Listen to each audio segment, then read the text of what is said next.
It is good to be back with you today. I want to begin by having you listen very carefully to what Barbara Brown, not to be confused with Brene Brown Taylor, says about the summer that a friend of hers lost his imagination.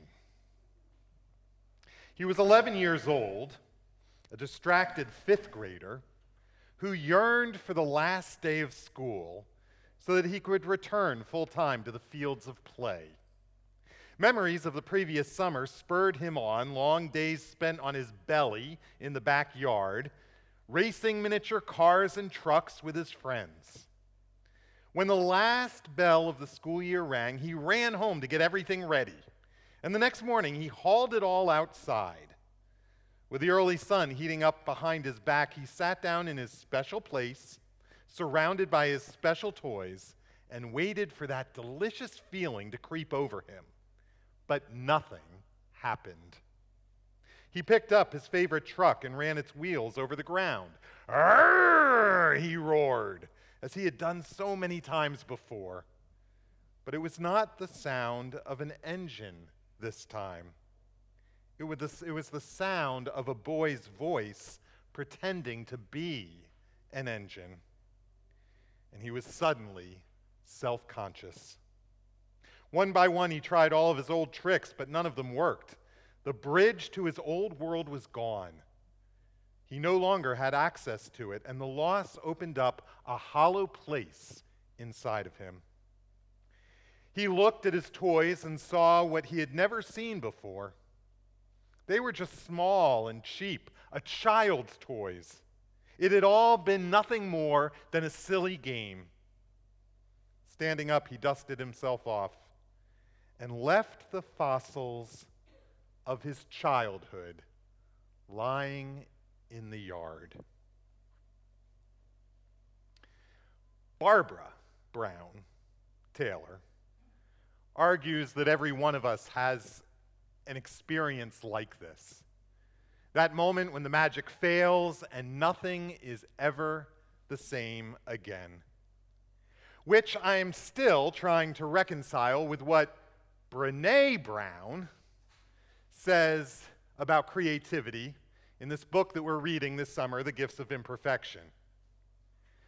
Brene argues that as much as many of us like to assert, "Oh, I'm not the creative type," there is no such thing as creative and non-creative people.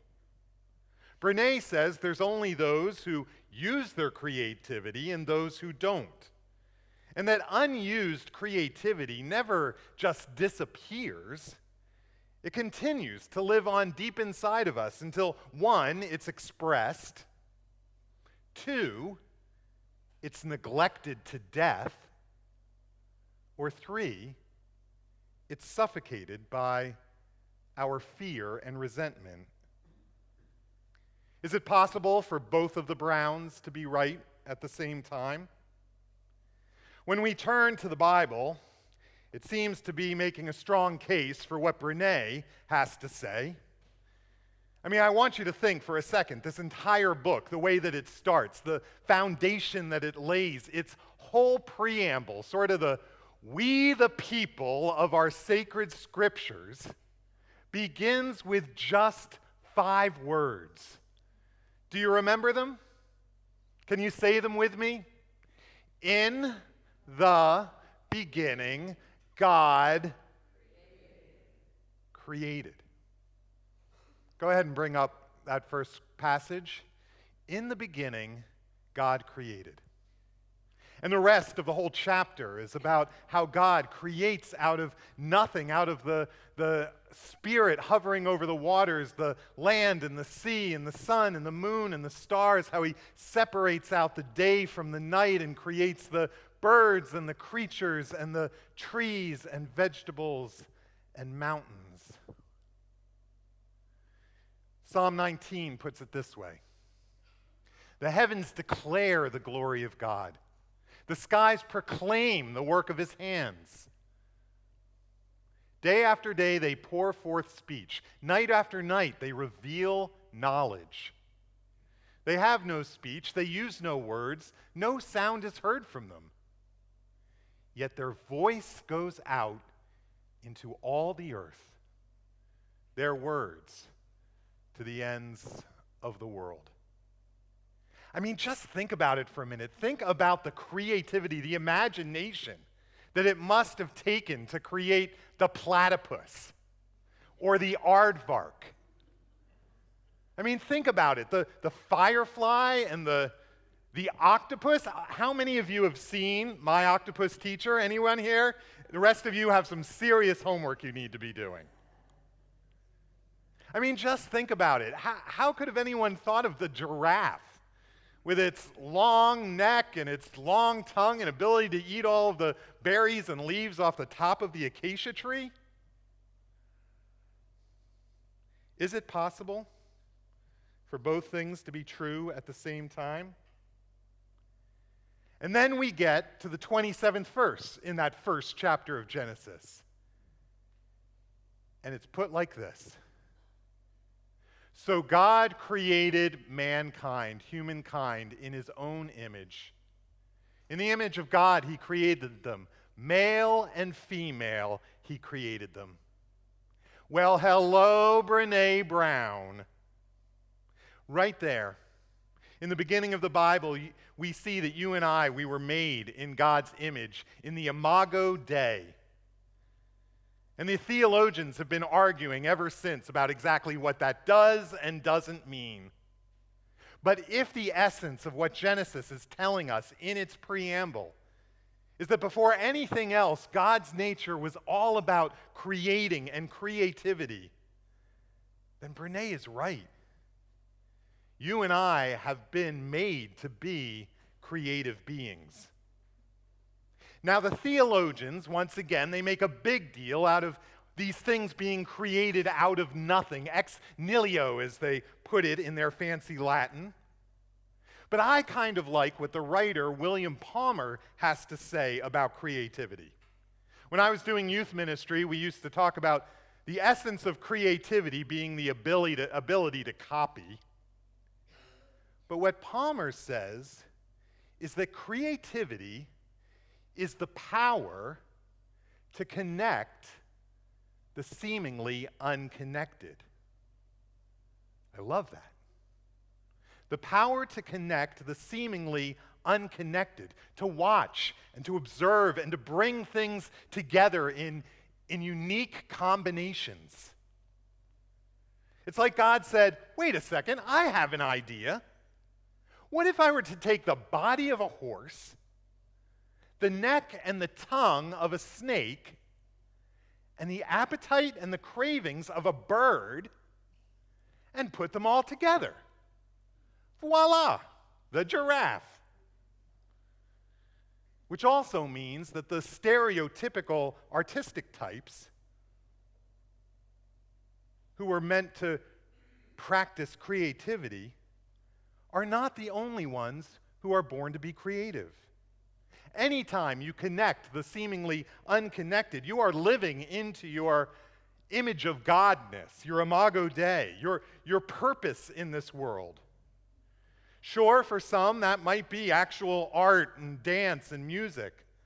But for others of you, it might be about writing or journaling or cooking or photography or gardening or decorating or hosting parties.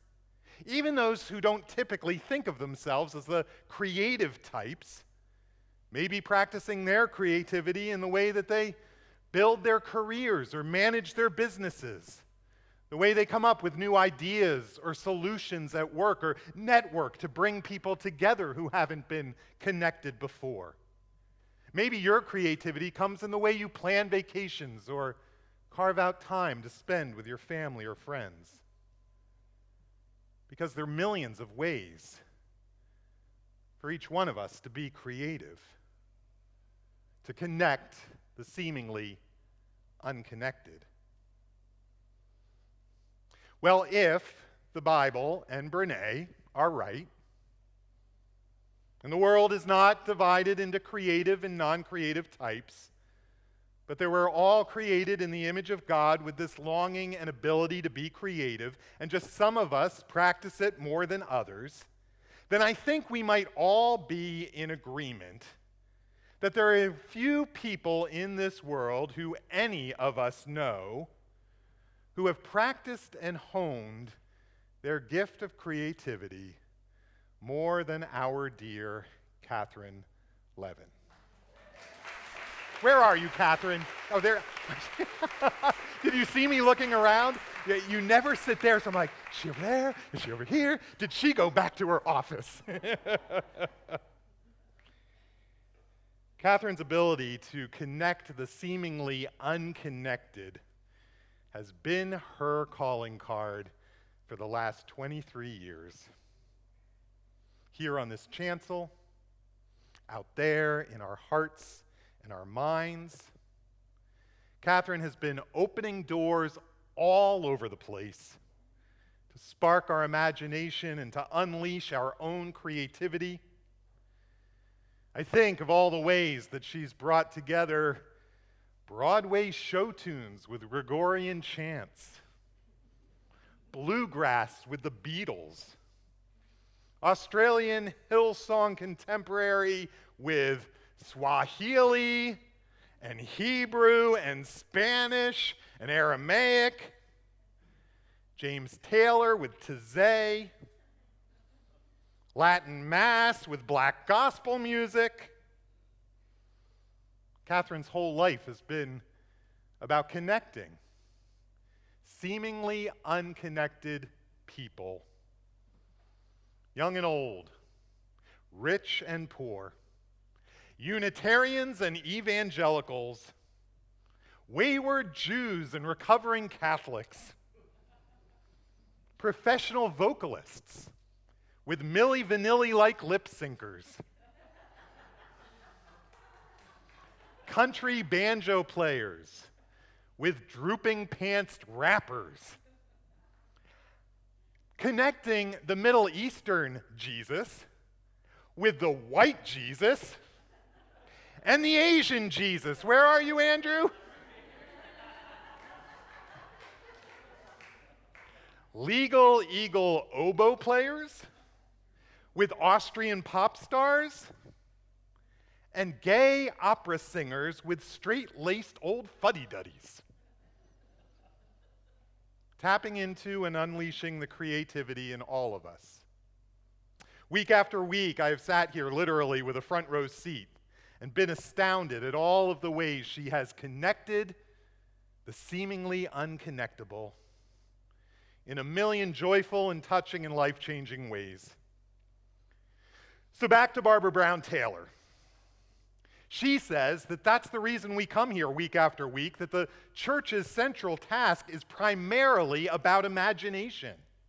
Not in the fanciful or the fictional sense of it, but one where our human capacity to imagine, to form mental pictures of ourself and our neighbor and our world as interconnected, where our ability to see new ideas and new futures, new realities and new possibilities is both engaged and transformed.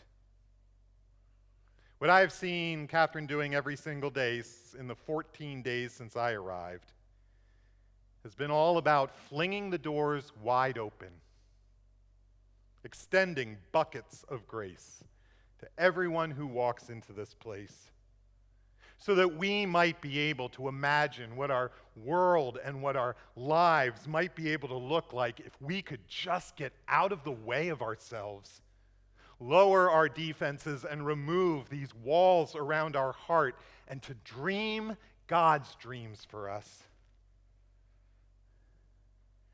One thing that Brene and Barbara are both in agreement on is that this world we live in has a way of strangling the creativity and imagination right out of us. Our drive to fit in, to be productive, to move fast and get so much done, it robs us of our God-given longing and ability to be creative. I want to read to you the way that Barbara Brown Taylor describes the difference in the imagination between a typical child and a typical adult. She says, our ability to control the world around us has increased our respect for its, as our ability to control the world around us has increased, our respect for its mystery has decreased. Our chief interest in anything, a tree, another person, God, is its usefulness to us and not its existence in and of itself. We have forgotten how to submit ourselves to life on earth. We've become the worst kind of consumers, devouring the creation whole and spitting out the seeds. Everyone is born with imagination. Small children are virtuosos, perhaps because their fresh minds are not yet hedged by the constraints of reality. Part of their secret is their natural ability to employ all of their senses.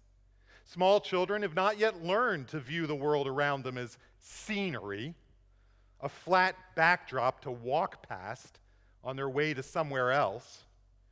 They're still immersed in it, up to their eyes in color, up to their ears in sounds, with fingertips that ache to stroke a sparrow, and noses that can find a creek in the dark by its smell. They live in a world where sharp distinctions need not be made, where green is a texture as well as a hue, where rain has a taste as important as its temperature, where the sound of sunlight can be deafening at noon. Having given themselves to the experience of such a world, children do not seem to have learned the sad trick of removing themselves from it again. Their imagination thrives on the sensual details that their elders have learned to take for granted.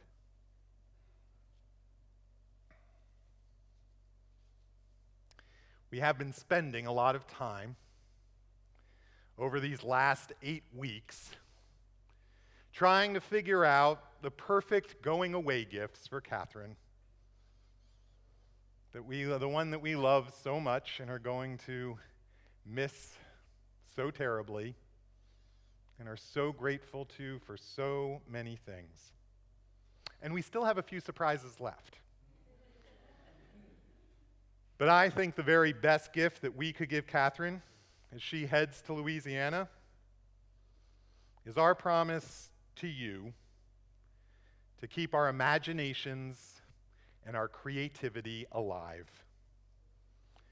To not allow this world and all of the stifling craziness that's going on right now to snuff out our ability to open new doors and to make new connections, to create and practice our imagination, to embrace one another, to extend bucket loads of grace to one another, to bring seemingly unconnectable people together, to bring seemingly unconnectable ideas together, and to dream God's God-sized dreams, not just for our lives, but for our world. Because that may not be only the greatest gift that we can give to you, but right now, the greatest gift we can give to each other, and the greatest gift that this beautiful, unique, sometimes odd little church can give to the world. Amen.